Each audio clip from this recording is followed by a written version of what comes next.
شہر جھنجھنو سے حضرت مولانا حسنین صاحب دامت برکاتہم جنرل سیکریٹری جمعیت علماء ضلع جھنجھنو تشریف فرما ہو چکے ہیں، اور مولانا حسن صاحب امام و خطیب مرکز مسجد سریاسر وہ صدر تحصیل منڈاوا وہ بھی تشریف فرما ہو چکے ہیں، اور حضرت مولانا شہاب الدین صاحب جو میرے بائیں طرف بیٹھے ہیں صدر جمعیت علماء ضلع جھنجھنو تشریف فرما ہے، حضرت مولانا فاروق صاحب صدر جمعیت علماء نول گڑھ وہ بھی تشریف فرما ہے۔ ہمارے لیے انتہائی خوشی کی بات ہے کہ علماء کرام کی ایک بڑی تعداد ہمارے درمیان میں موجود ہے۔ اس لیے ہمیں سب سے پہلے تو جس چیز کا انسان پروگرام کر رہا ہے اس چیز کے تعلق سے جاننا اور اس کا علم ہونا ضروری ہے۔ ہمارا آج کا یہ پروگرام جمعیت علماء ہند کے تعلق سے ہے، تو علماء تو الحمدللہ کافی حد تک بلکہ مکمل طور پر اس سے واقف کار ہیں، لیکن عوام کی ایک بڑی تعداد ایسی ہے کہ جو اس سے واقف نہیں ہے اور ان کو تاریخ معلوم نہیں ہے۔ تو ہمیں اس چیز کو سمجھنا چاہیے کہ ہم آج کا یہ جو پروگرام منعقد کر رہے ہیں جمعیت علماء ہند کے تعلق سے، تو یہ پروگرام جمعیت علماء ہند کیا ہے، کب بنی، کیسے بنی، اس کا وجود کیوں عمل میں آیا، اس کا قیام کیوں کیا گیا اور اس کی وجوہات کیا تھی، میں مختصراً کوشش کروں گا کہ آپ کے سامنے وہ باتیں رکھوں جس سے جمعیت علماء ہند کا مختصر سا خاکہ آپ کے ذہن میں آ جائے۔ 1608 کے اندر ہمارے وطن عزیز ہندوستان میں انگریز آیا، اس سے پہلے مغل بادشاہوں کی حکومت تھی۔ انگریز نے آنے کے بعد یہاں پر ظلم و ستم کرنا شروع کیا، اور خاص طور پر انگریز نے یہاں پر مدارس اور علماء کو نشانہ بنایا۔ اس وجہ سے کہ انگریز کو یہ خبر دی گئی، اس کو یہ اطلاع دی گئی اور ان کو یہ بتایا گیا کہ اگر تم اپنی حکومت کو برقرار رکھنا چاہتے ہو ہندوستان کے اندر، اور یہ جو تمہارے خلاف تحریکیں موقع بموقع اٹھ رہی ہے، کھڑی ہو رہی ہے، تمہارے خلاف لوگ تیار ہو رہے ہیں، ان کو تیار کرنے والے، ان کے دلوں میں جذبہ جہاد، جذبہ شہادت پیدا کرنے والے ایک تو علماء کرام ہے اور دوسری کتاب قرآن کریم ہے۔ چنانچہ اسی مقصد کے پیش نظر انگریز نے سب سے زیادہ ٹارگیٹ مسلمانوں کو بنایا، اور مسلمانوں میں بطور خاص ان کے نشانے پر سب سے زیادہ علماء کرام رہے۔ 1857 کی جنگ آزادی میں 14,000 علماء کرام کو شہید کیا گیا،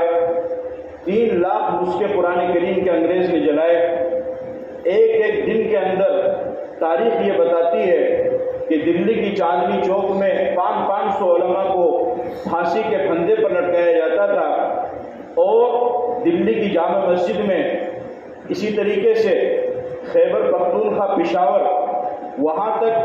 کوئی درخت ایسا نہ تھا کہ جس پر کسی عالم کی گردن لٹکی ہوئی نہ ہو۔ انگریز نے مکمل طور پر نشانہ بنایا کن کو؟ علماء کرام کو۔ اب انگریز سے جنگ کرنے والے سب سے پہلے اور سب سے زیادہ ہندوستان میں بڑی تعداد میں مسلمان تھے، وہ انگریز کی دشمنی میں ڈوبے ہوئے تھے۔ 1857 کی جو جنگ آزادی ہوئی وہ اللہ کا حکم تھا، اللہ کا فیصلہ تھا، اس میں وقتی طور پر شکست ہوئی، مسلمان کامیاب نہیں ہو سکے، لیکن اس شکست کے بعد پھر ایک بہت بڑا مسئلہ درپیش ہوا، اور وہ یہ کہ جو والدین، جو والد اور جو باپ شہید ہو گئے اس جنگ آزادی کے اندر، اس میں وہ شہید ہو گئے، ان کے بچے یتیم ہو گئے اور ان کی بیوی بیوہ ہو گئی۔ تو اب انگریز نے ان کو پکڑنا شروع کیا، ان کو لینا شروع کیا، اور یہ کہا کہ ہم ان کو مفت کھلائیں گے، ہم ان کو مفت پہنائیں گے، ہم مفت لباس دیں گے، ہم ان کو مفت تعلیم دیں گے، اور زندگی کے مکمل اخراجات کو ہم برداشت کریں گے، اس بچے کو تم ہمارے حوالے کرو۔ اب جس بچے کا باپ انگریز سے لڑتا ہوا انگریز کی دشمنی میں شہید ہو گیا، جس بچے کا باپ ساری زندگی اس نے انگریز کے خلاف جہاد کیا، جنگ کی، آج صورتحال یہ ہو چکی ہے بھوکمری اور غریبی کی وجہ سے کہ اسی شہید باپ کا بیٹا وہ مجبور ہو کر کے بھوکمری اور غریبی کی وجہ سے انگریز کے ہاتھ میں جا رہا ہے اور مرتد ہو رہا ہے اور اپنے دین اور اپنے مذہب کو چھوڑ رہا ہے. کیونکہ انگریز اگر وہ مفت میں تعلیم دے رہا تھا، مفت کھلا رہا تھا، مفت پلا رہا تھا، تو اس کا ایک مشن یہ بھی تھا کہ ہم ان بچوں کو انگریز بنائیں گے، انہیں مذہب عیسائیت کے اندر داخل کریں گے، مذہب اسلام کو انہیں ترک کرنا ہوگا. جب علماء کرام نے اس صورتحال کو دیکھا تو ان کے دل کے اندر ایک ایمانی جذبہ پیدا ہوا، ایک اڑن پیدا ہوئی، ایک درد پیدا ہوا کہ وہ بچے جن کے باپ انگریز کی دشمنی میں شہید ہو گئے، جنگ کرتے ہوئے، لڑتے ہوئے،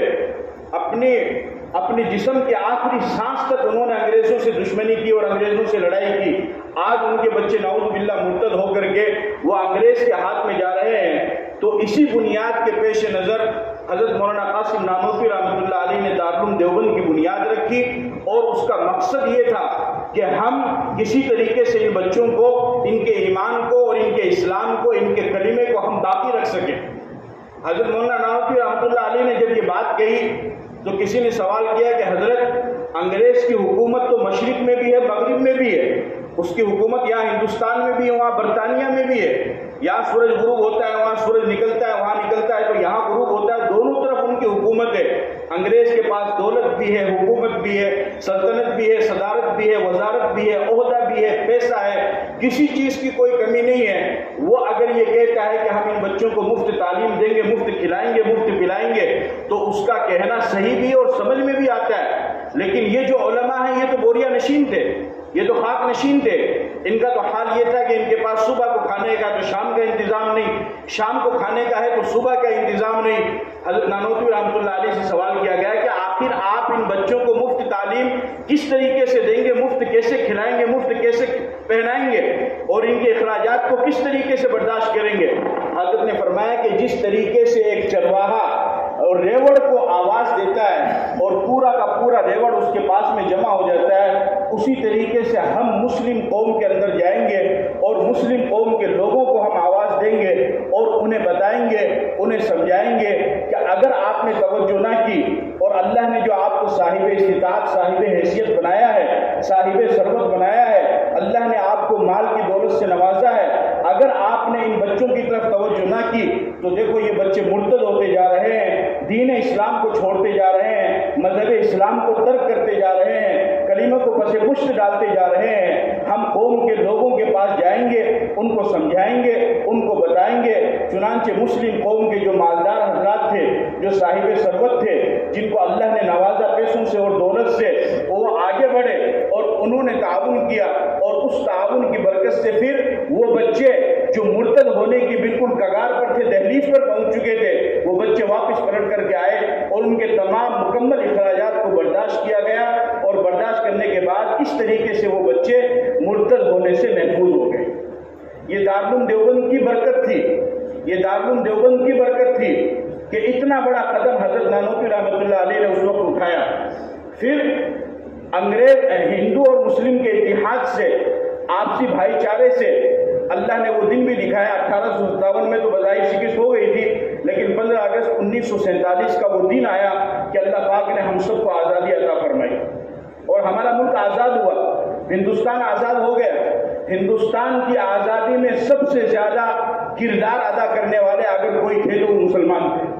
اور مسلمانوں میں بھی اگر کوئی تھے تو وہ علماء کرام تھے، اور علماء کرام میں بھی اگر کوئی تنظیم تھی تو اس تنظیم کا نام جمعیت علماء ہند. 1917 کے اندر حضرت مولانا مدرسہ عربیہ بہار شریف کے اندر مولانا ابو المحاسن سجاد نعمانی نے ایک تنظیم کا انعقاد کیا. اس تنظیم کا نام رکھا جمعیت علماء بہار، لیکن وہ بہار تک ہی محدود تھی، اس کا دائرہ کار وسیع نہیں ہو سکا. پھر 1920 کے اندر ایک دوسرا پروگرام ہوا، خلافت کانفرنس دلی کے اندر جمعیت کا. اس میں مفتی کفایت اللہ دہلوی، مولانا مناظر حسن گیلانی، وہ بڑے حضرات شریک تھے اور انہوں نے اس کے دائرہ کار کو بڑھایا اور اس کو جمعیت علماء بہار کے بجائے جمعیت علماء ہند کا نام دیا. پھر اس کے بعد 2 سال کے بعد 21 یا 22 کے اندر دوسرا جو پروگرام ہوا جمعیت کا، وہ پانی پت کے اندر ہوا. شیخ الہند مولانا محمود الحسن دیوبندی رحمۃ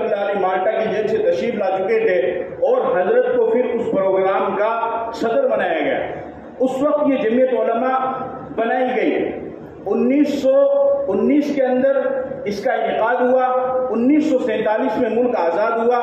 جب سے لے کر کے آج تک جمعیت علماء ہند بغیر کسی تفریق، مسلک و مشرب اور مذہب و ملت کے تمام انسانیت کی خدمت کرتی ہے.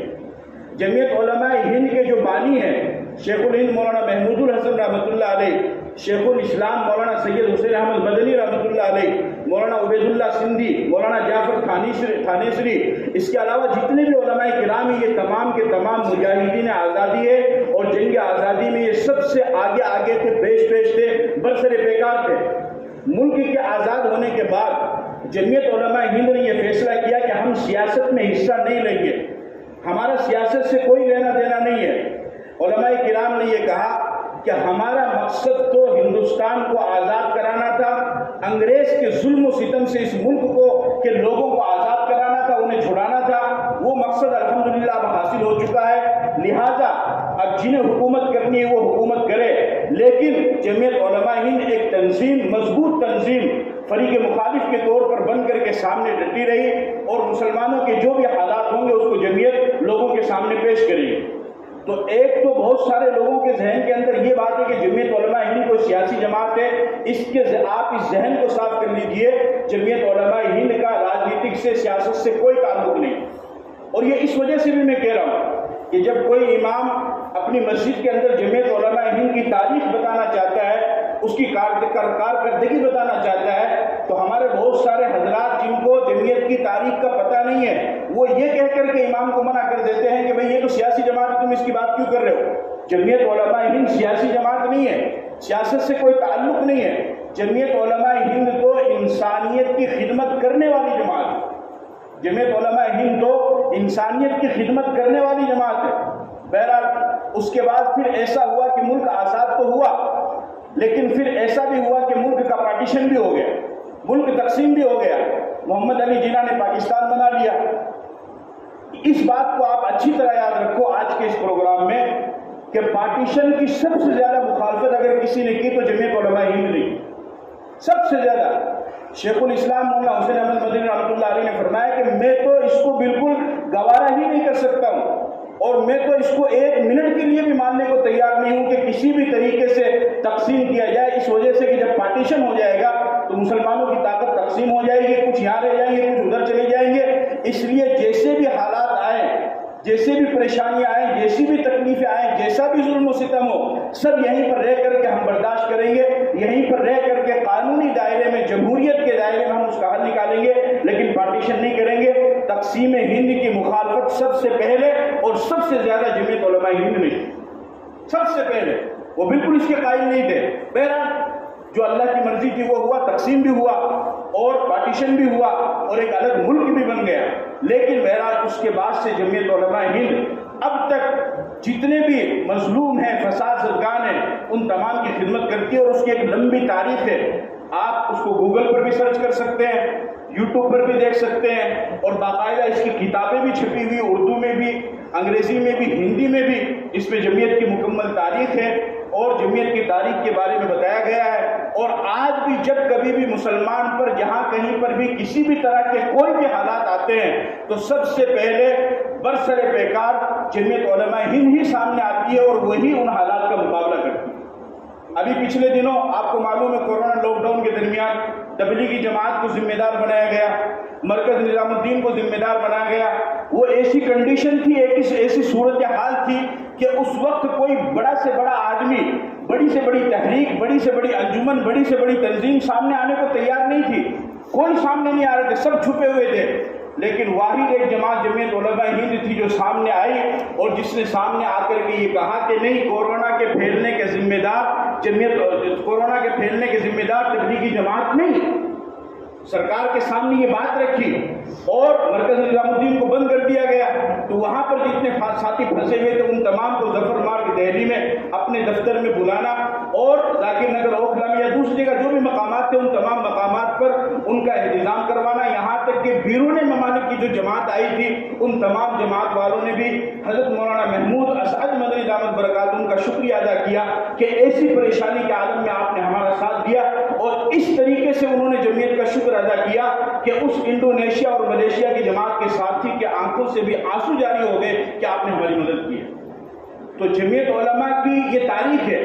کہیں پر فساد ہوتا ہے، سیلاب آتا ہے، ہزاروں کی تعداد میں جہاں پر فساد ہوگا جمعیت علماء ان فساد زدہ علاقوں میں جاتی ہے اور ان کی مدد کرتی ہے، ان کے لیے مکانات بناتی ہے۔ ہندو اور مسلم کسی کو نہیں دیکھتی ہے، جو بھی پریشان حال ہے، جو بھی مصیبت زدہ ہے، ان تمام کی جمعیت علماء ہند مدد کرتی ہے۔ اور ہزاروں کی تعداد میں ایسے لوگ ہیں کہ جن کو پھانسی کی سزا دے دی گئی، لیکن جمعیت علماء ہند نے ان کا کیس لڑا، مضبوطی سے لڑا، سپریم کورٹ میں لڑا، اور ان تمام کو رہائی ہوئی، اور رہائی کے ساتھ ساتھ میں اس میں ایسے لوگ بھی تھے جو غیر ایمان والے تھے، ان تمام کا کیس جمعیت علماء ہند نے لڑا۔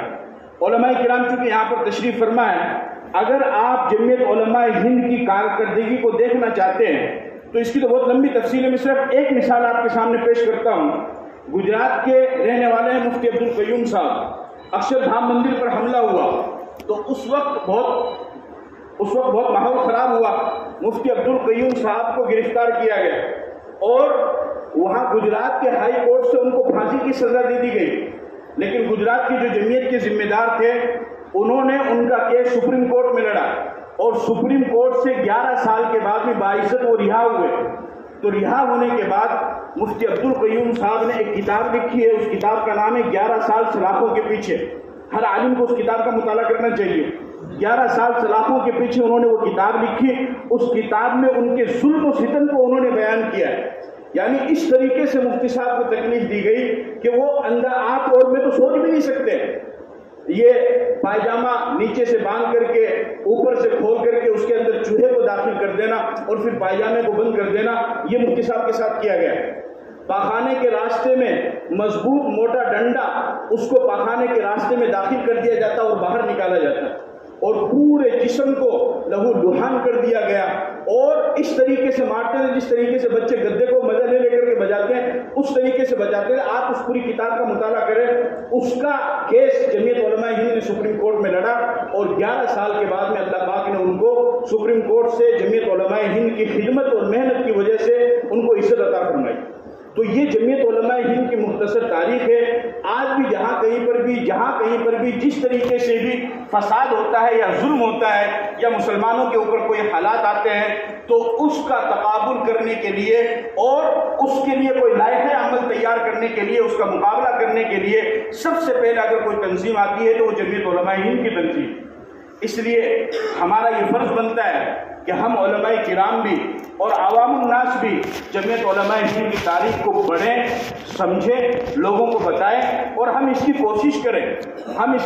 کریں۔ ہماری ایک بہت بڑی کمی یہ ہے کہ ہم اس تاریخ کو بتاتے نہیں ہیں۔ جب تک آپ تاریخ بتائیں گے نہیں تو کسی کو سمجھ میں نہیں آئے گی۔ تو جمعے کے بیانات میں، پروگرام میں، جلسہ عام میں، بلکہ میں تو یہاں تک کہتا ہوں کہ اگر تبلیغ کا اجتماع ہو تو ان کو بھی اس پر غور و فکر کرنا چاہیے اور ان کو بھی بتانا چاہیے، اس لیے کہ تبلیغی اجتماع میں عوام الناس کا ایک بڑا جمع غفیر موجود ہوتا ہے، تو تبلیغی ساتھیوں کو بھی اس پر غور و فکر کر کے تھوڑا سا جمعیت کا تعارف کرانا چاہیے تاکہ ہر انسان تک جمعیت کا پیغام پہنچ سکے، ہر انسان کو معلوم ہو سکے کہ جمعیت کیا چیز ہے۔ اور ہم کوشش کریں، ائمہ حضرات آئے ہوئے ہیں کہ اپنی اپنی مسجدوں سے کم 2 ساتھی یا 10 ساتھی ایسے تیار کریں کہ جو جمعیت کے کام کو جانتے ہوں، اور جب کبھی بھی جمعیت ان کو کسی بھی خدمت کے لیے بلائے تو وہ فوراً آنے کی کوشش کرے اور وہ تیار ہو جائے۔ جمعیت علماء ہند ہماری تنظیم ہے، مسلمانوں کی جماعت ہے، اس لیے اس تنظیم کو جاننا، اس کو سمجھنا، اس کی تاریخ کو جاننا، اس کی تاریخ کو یاد رکھنا اور لوگوں کو بتانا، یہ ہم سب کی ذمہ داری ہے۔